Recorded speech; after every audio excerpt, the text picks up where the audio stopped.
Venons-en maintenant au 20 janvier de cette année. Ce jour-là, une soixantaine de personnes s'étaient symboliquement rassemblées devant la mairie de Bordeaux. Il s'agissait de familles adoptantes d'enfants haïtiens.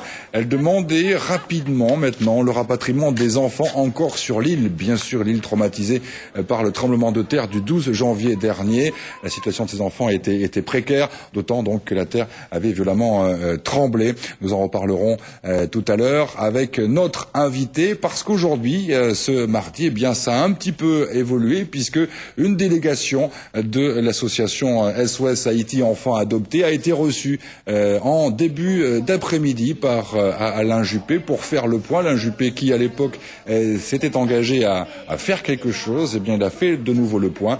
Eh bien, vous allez l'entendre, il a l'intention de continuer son combat. On l'écoute. Elles étaient venues me faire part de leurs préoccupations et de leurs incompréhensions.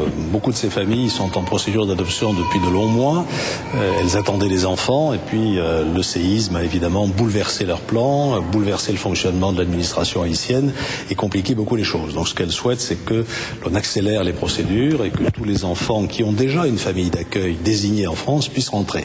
Ça a été le cas dans d'autres pays comme les Pays-Bas, la Belgique ou d'autres pays européens. En France, il y avait à peu près 1 millier d'enfants prêts à être adoptés.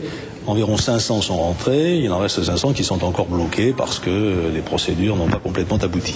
Voilà, donc je les ai écoutés, je comprends leur angoisse pour certaines d'entre elles, parce que beaucoup de ces enfants sont dans des situations précaires, ils sont dans des orphelinats, et elles sont inquiètes, et donc je les ai assurés que j'allais renouveler mes démarches à la fois auprès du Quai d'Orsay et sans doute auprès du cabinet du Premier ministre pour voir ce qu'on peut obtenir en liaison avec les autorités haïtiennes, bien sûr.